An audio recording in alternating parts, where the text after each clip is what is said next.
तो नमस्कार, सत श्री अकाल और जय श्री राम। वापस से हम कई दिनों बाद आ चुके हैं आपके लिए वीडियो लेके अल्कोहल फिनॉल ईथर का।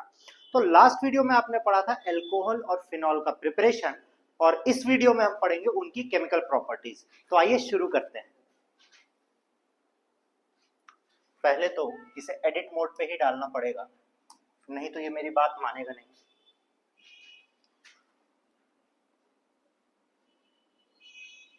और माफी चाहते हैं, बहुत दिनों से आपका कोई वीडियो नहीं ला पा रहे थे। हम कुछ क्लास नहीं ले रहे थे, थोड़ी सी मेडिकल इमरजेंसी थी फैमिली में, जिस कारण से हम अवेलेबल नहीं थे। तो उसके लिए बहुत बहुत सॉरी। और आइए आज स्टार्ट करेंगे chemical properties of alcohol and phenol. तो जैसा कि दिख रहा है, जो सबसे पहली केमिकल प्रॉपर्टी होती है उसे हम कहते हैं एसिडिटी। अब एसिडिटी का मतलब कोई भी कंपाउंड, एक second, the property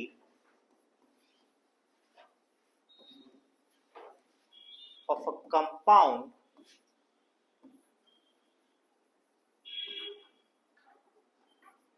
to lose H plus ion। तो यहां पे आप लोग को बताया गया कि अल्कोहल और फिनॉल दोनों H plus रिलीज कर सकते हैं, बट जो क्वेश्चन भी आता है बच्चों, हम कह रहे हैं कि आगे जाके बोर्ड एग्जाम के पेपर्स भी हम लीक करवाएंगे। मतलब जो हम पेपर्स आपको देंगे उन्हीं में से सारे क्वेश्चंस आएंगे। तो सब्सक्राइब करना बिल्कुल भी नहीं भूलिएगा, शेयर करना अपने दोस्तों के साथ बिल्कुल भी नहीं भूलिएगा। तो एसिडिटी का मतलब है कोई भी कंपाउंड H प्लस कितनी इजिली रिलीज कर सकता है। ठीक है, तो अल्कोहल अगर H प्लस रिलीज करता है तो उसे कहते हैं एल्कोक्साइड आयन, और फिनॉल रिलीज करता है तो उसे कहते हैं फिनॉक्साइड आयन। और ये बात हमें पता है कि phenol is more acidic then alcohol. Sorry,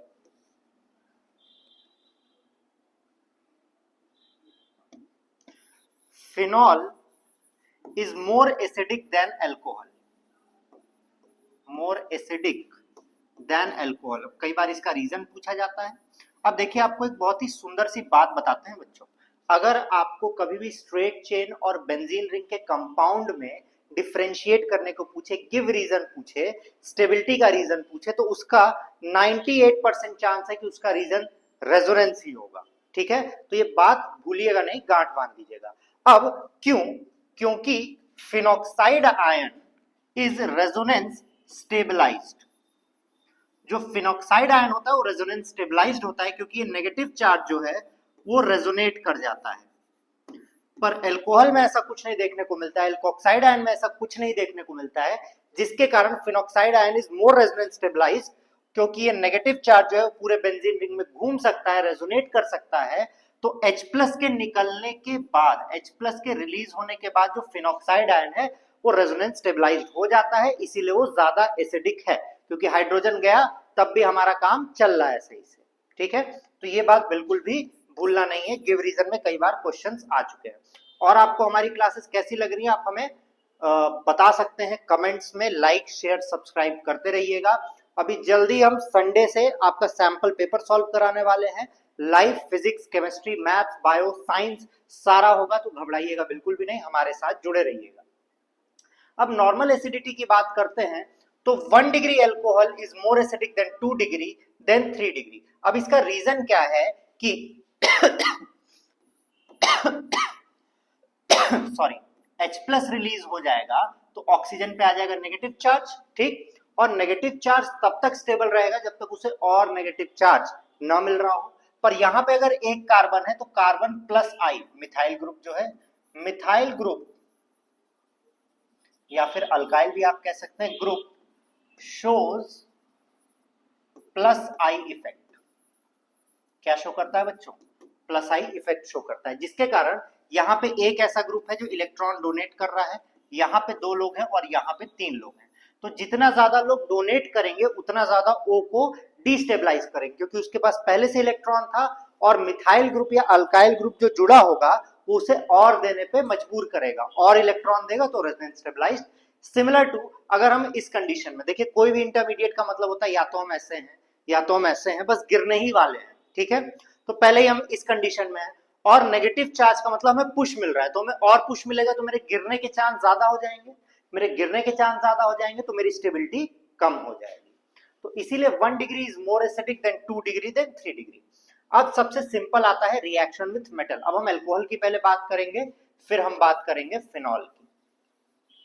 reaction with metal की बात करते हैं तो सोडियम से रिएक्ट करेगा तो सोडियम एल्कोक्साइड बनाएगा। ये खास इंपॉर्टेंट रिएक्शन नहीं है, पर क्योंकि आपके बुक में इसलिए हमने सोचा बता दें। सोडियम एल्कोक्साइड और हाइड्रोजन गैस बना के आपको दे देगा।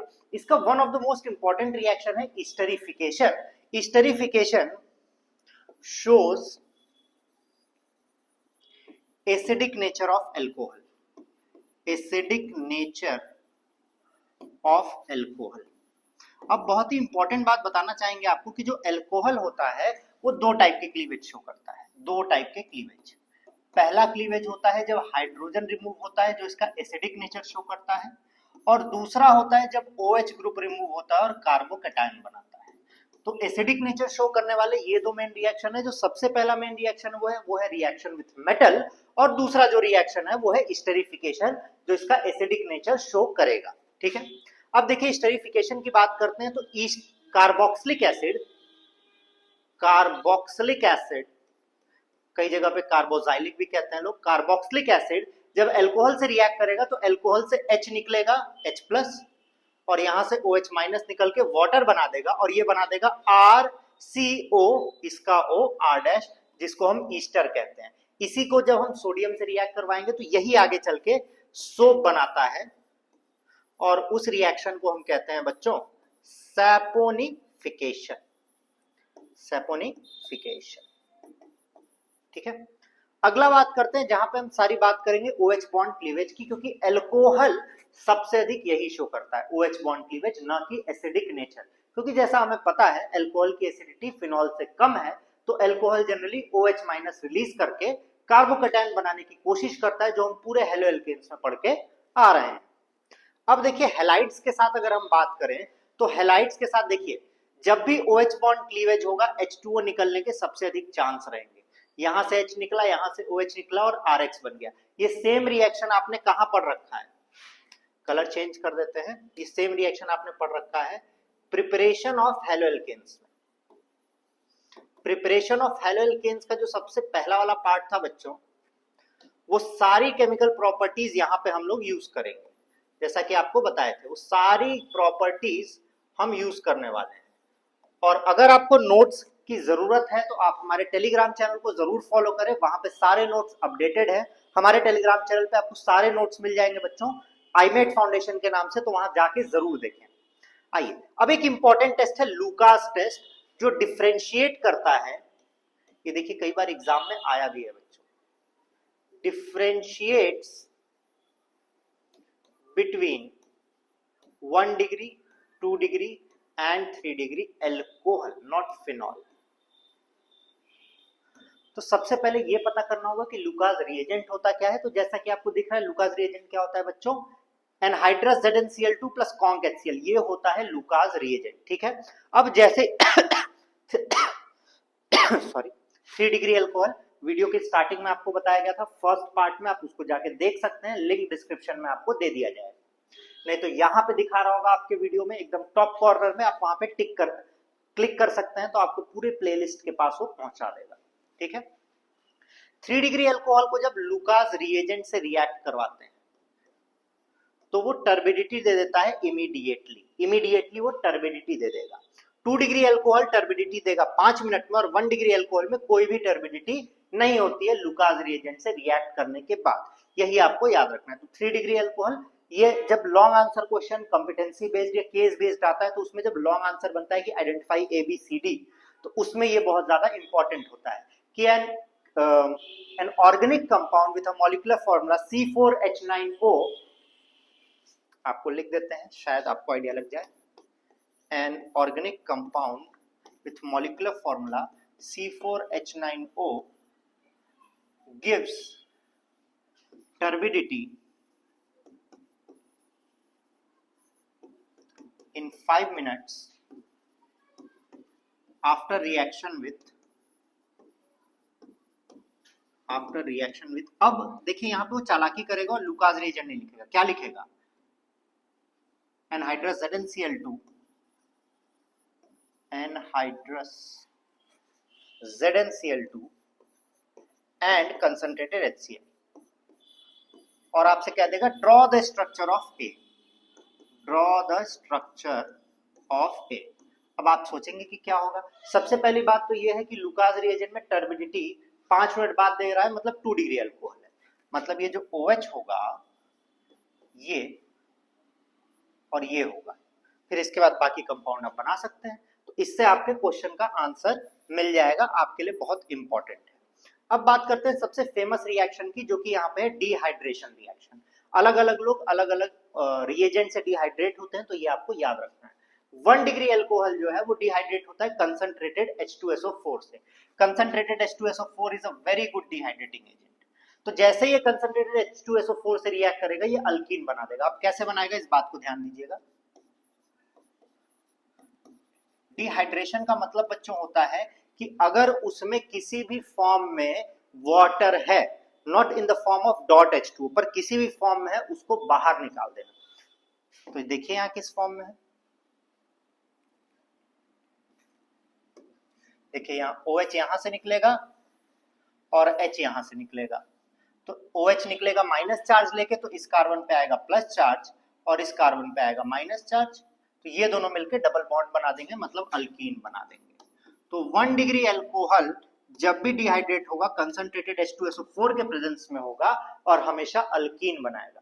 वही अगर हम 2 डिग्री अल्कोहल की बात करें या 3 डिग्री अल्कोहल की बात करें, तो 2 डिग्री अल्कोहल का डिहाइड्रेटिंग रिएजेंट है वो है 85% of H3PO4। Very very important, very very very very important. अब क्यों वेरी वेरी इंपॉर्टेंट है ये, क्योंकि ये परसेंटेज बच्चों को याद नहीं रहता है। परसेंटेज आपको याद नहीं रहेगा, आप H3PO4 देखेंगे रिएक्शन करा देंगे। तो ध्यान दीजिएगा, 2 डिग्री अल्कोहल हमेशा 85% H3PO4 से डिहाइड्रेट होगा और ये भी हमें अल्कीन बना के देगा। सेम तरीके से जैसे यहां पे बन रहा था, एक यहां से वाटर गायब होगा, और 3 डिग्री अल्कोहल, ये तो देखिए 3 डिग्री अल्कोहल है, 3 डिग्री अल्कोहल भी सिमिलर तरीके से होगा, सेम रिएजेंट से होगा, बट 20% H3PO4 से होगा, फॉस्फोरिक एसिड से, और ये भी हमें बना के क्या देगा, अल्कीन ही बना के दे देगा। तो प्रोडक्ट सेम है, रिएक्टेंट की डिग्री चेंज हो रही है और रिएजेंट्स चेंज हो रहे हैं। तो डिहाइड्रेशन इनसे होता है, ये दो डिहाइड्रेटिंग रिएजेंट हैं बच्चों। इसके बाद आता है ऑक्सीडेशन। ऑक्सीडेशन में कॉपर ट्यूब यूज होती है, सबसे सिंपलेस्ट, एट 300 डिग्री सेल्सियस पे। अगर 1 डिग्री अल्कोहल को कॉपर ट्यूब के साथ 300 डिग्री सेल्सियस पे ऑक्सीडाइज करते हैं, तो ये हमें बना के दे देता है एल्डिहाइड। अब 1 डिग्री अल्कोहल क्या होता है, 1 डिग्री अल्कोहल वो अल्कोहल जिससे डायरेक्टली एक ही कार्बन अटैच्ड, ये जिससे अटैच्ड है उससे डायरेक्टली एक ही कार्बन अटैच्ड है, तो ये क्या बना के देगा, एल्डिहाइड देगा। पर इसमें एक और चीज है बच्चों, चलिए ठीक है, इतने से आपका काम हो जाएगा। 2 डिग्री अल्कोहल अगर रहेगा तो कीटोन देगा, ये था 1 डिग्री अल्कोहल। यही अगर 2 डिग्री अल्कोहल होगा तो क्या होगा, 2 डिग्री अल्कोहल मतलब ये, तो ये कीटोन देगा, यहाँ पे डबल बॉन्ड O आ जाएगा।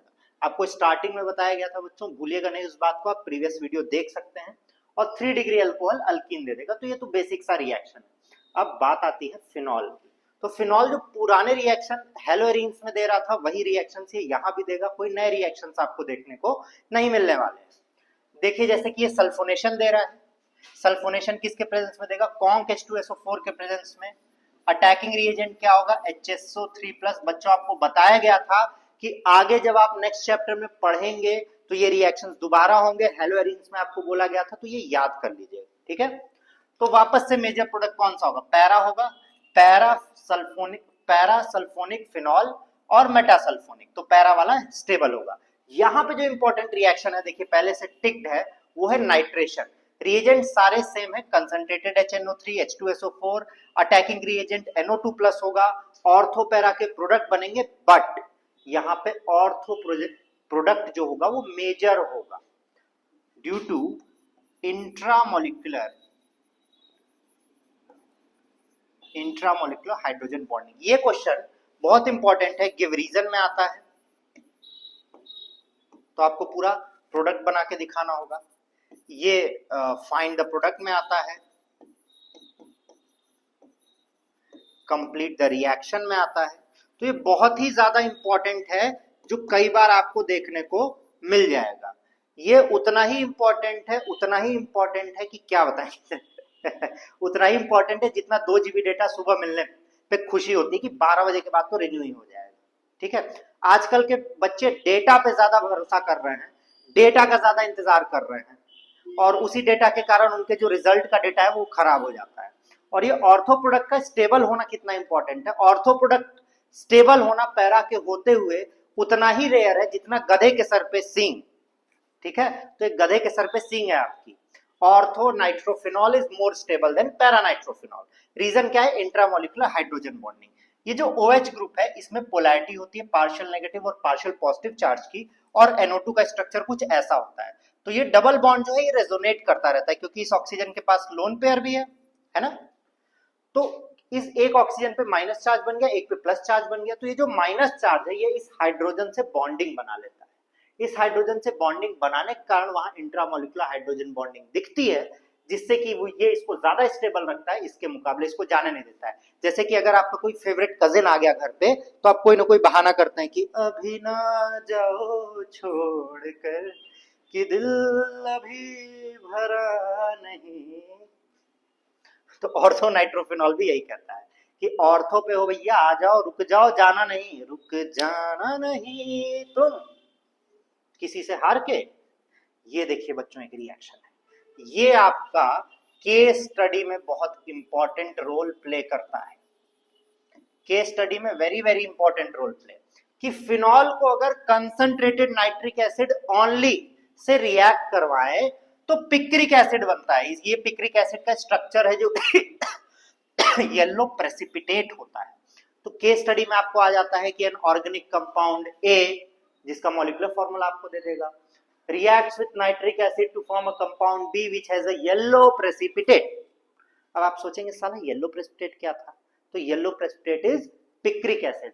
इसका IUPAC नेम है 2,4,6 ट्राई नाइट्रोफिनॉल। 2,4,6 try nitrophenol. एक बच्चों छोटी सी ट्रिक बताएंगे, इसके बाद में इंतजार करिएगा। अगला आता है हेलोजिनेशन। ये भी इंपॉर्टेंट रिएक्शन। क्यों इंपॉर्टेंट रिएक्शन? क्योंकि यहाँ 2 लोग हैं। अगर ब्रोमीन के साथ फिनॉल का ब्रोमीन वाटर के साथ रिएक्ट करवाएंगे, ब्रोमीन वाटर देखिए कितने तरीकों से आपको लिख के दे सकता है। ब्रोमीन वाटर लिख के दे सकता है, ब्रोमीन प्लस H2O लिख के दे सकता है, ब्रोमीन एक्वस लिख के दे सकता है। तीनों का मतलब एक ही है। तो अगर ब्रोमीन वाटर से रिएक्ट करवाएंगे मतलब ढेर सारा ब्रोमीन है, तो हर पोजीशन पे ब्रोमीन आ जाएगा, और ये क्या बना देगा? 2,4,6 ट्राई ब्रोमोफिनॉल। पर वही अगर हम ब्रोमीन इन कार्बन डाइसल्फाइड, ये वाला इंपॉर्टेंट है क्योंकि आपको ये दे देगा, आप ये बना के आ जाएंगे। समझिएगा, जब ब्रोमीन ढेर सारा है, पानी में मिला के ढेर सारा आ रहा है, तो हर जगह जहां मिल रहा है वहीं बांट दो। पर अगर उसको कार्बन डाइसल्फाइड में मिला के लाएंगे, वैसे ही समझिए जैसे आप नॉर्मली रेस्टोरेंट जाते हैं तो आपको प्याज काट के दे देता है, पर कुछ रेस्टोरेंट्स में आप जाएंगे तो सिरके में डाल के देगा, तो वो अलग हो जाता है। तो ये सिरका वाला है, और ये हर जगह जो मिल रहा है। तो कार्बन डाइसल्फाइड जब डाल के देंगे ब्रोमीन में, तो हमें 2 प्रोडक्ट मिलेंगे, पैरा ब्रोमोफिनॉल। नाम याद रखना बच्चों जरूरी है, IUPAC की एक स्पेशल लाइव क्लास लेंगे एग्जाम्स के वक्त ताकि आपको कंफ्यूजन न हो। और ऑर्थो ब्रोमोफिनॉल। और जैसा कि आपको पता है हमेशा स्टेबल कौन सा होता है? पैरा ब्रोमोफिनॉल स्टेबल होगा। ठीक है, अब हेलोजिनेशन के बाद आता है एक नेम रिएक्शन जिसका नाम है रीमर-टीमैन रिएक्शन। रीमर-टीमैन रिएक्शन का जो मेन प्रोडक्ट है वो है सैलिसिल्डिहाइड। बच्चों ये भूलिएगा नहीं, एकदम ही नहीं भूलना है। इसका जो मेन प्रोडक्ट है वो है सैलिसिल्डिहाइड। सैलिसिल्डिहाइड क्या होता है? फिनॉल के बगल में CHO। तो फिनॉल को जब CHCl3 से रिएक्ट करवाते हैं in the presence of aqueous KOH, तो बनता है सैलिसिल्डिहाइड। यहाँ पे जो अटैकिंग रिएजेंट बनता है वो बनता है डाइक्लोरोकार्बिन। ये देखिए MCQ में बहुत ज्यादा इंपॉर्टेंट है। और dichlorocarbene is a free radical. Important reaction है बच्चों। डाइक्लोरोकार्बिन यहाँ पे अटैक करता है सेकंड पोजीशन पे और फिनॉल CH Cl2 यहाँ अटैक कर देगा और एक्वस के वजह जब रिएक्ट करेगा तो सैलिसिल्डिहाइड बन जाएगा। रीमर-टीमैन का रिएक्शन जो है वो प्रोडक्ट बनाता है सैलिसिल्डिहाइड। अब इसको याद करिए कैसे, आपको याद है रीमर-टीमैन, R और T के बीच क्या आता है बच्चों, S आता है, तो RST रीमर-टीमैन का प्रोडक्ट सैलिसिल्डिहाइड, RST रीमर-टीमैन का प्रोडक्ट सैलिसिल्डिहाइड, रीमर-टीमैन। अब आता है कोलवेज रिएक्शन। कोलवेज रिएक्शन में क्या होता है, जब फिनॉल को NaOH से रिएक्ट करवाते हैं 623 केल्विन पे तो सोडियम फिनॉक्साइड बनता है, सोडियम फिनॉक्साइड। और सोडियम फिनॉक्साइड को जब कार्बन डाइऑक्साइड से रिएक्ट करवाते हैं एसिडिक मीडियम में तो बनाता है सैलिसिलिक एसिड। अब आप कहेंगे सर दोबारा आ गया ये, ध्यान दीजिए दोनों में क्या डिफरेंस है। OH और C की पोजीशन सेम है, अगर एल्डिहाइड बना सेकंड पोजीशन पे मतलब ऑर्थो पोजीशन पे तो सैलिसिल्डिहाइड है, और अगर कार्बोक्सिलिक बना ऑर्थो पोजीशन पे तो सैलिसिलिक एसिड है। ये दोनों रिएक्शन बहुत ही ज्यादा इंपॉर्टेंट है और सैलिसिलिक एसिड और सैलिसिल्डिहाइड भी आपसे पूछा जाएगा, तो दोनों चीजें याद रखिएगा। कोलवेज में सैलिसिल्डिहाइड क्योंकि के बाद ऐसा आता नहीं है, और रीमर-टीमैन में सैलिसिलिक एसिड और रीमर-टीमैन में सैलिसिल्डिहाइड। आइए बढ़ते हैं आगे। अब ये एक ऑक्सीडेशन है बच्चों, एक सुंदर सा ऑक्सीडेशन। जब फिनॉल को हम K2Cr2O7 और H2SO4 से रिएक्ट करवाते हैं तो आपका बनता है बेंजोक्विनोन। कुछ ऐसे ऐसे शब्द हैं जो आप पहली बार सुन रहे हैं पर इंपॉर्टेंट आपके लिए बहुत है, जैसे शक्तिमान में आता था छोटी मगर मोटी बातें, तो बहुत ही ज्यादा इंपॉर्टेंट है। तो फिनॉल को जब हम K2Cr2O7 और H2SO4 के साथ रिएक्ट करवाएंगे तो हमारा जो प्रोडक्ट बनता है वो बेंजोक्विनोन बनता है। यहाँ पे कुछ ऐसे रिएक्शंस हैं जिनके प्रोडक्ट फिक्स हैं, वो आपको याद करने ही होंगे, ठीक है। अगला आता है वापस से फिनॉल का। ये रिएक्शन आपके केस स्टडी में कई बार आ चुका है और ये कंप्लीट द रिएक्शन में आ चुका है कई बार, एक दो बार नहीं, एक बार नहीं ये दिल कई बार है टूटा, पर शौक मोहब्बत का अब तक न छूटा, राज कह रहे छुपाए हैं यहाँ तो हर क्वेश्चन है नया। चलिए आइए, तो केस स्टडी में क्या आता है, फिनॉल को अगर जिंक डस्ट से रिएक्ट करवाते हैं तो क्या बनता है, बेंजीन। मतलब इसका OH ग्रुप गया तेल लेने गया, तेल भी महंगा है यार, क्या किया जाए, है ना। और यहाँ पे खत्म होता है आपका अल्कोहल फिनॉल की केमिकल प्रॉपर्टीज। नेक्स्ट वीडियो में हम पढ़ेंगे ईथर के बारे में। लाइक शेयर सब्सक्राइब करना बिल्कुल भी नहीं भूलना है आपको, अपने दोस्तों के साथ शेयर करना है। अगर आप पुराने नए हैं तो सब्सक्राइब कीजिए, कमेंट करके बताइए कौन सा पार्ट आपको बहुत ही ज्यादा अच्छा लगा, और हमारे टेलीग्राम चैनल को जरूर फॉलो करें, वहां पे आपको सारे नोट्स मिल जाएंगे। मिलते हैं आपसे अगले वीडियो में, तब तक के लिए अलविदा लेते हैं। जय श्री राम, बाय बाय।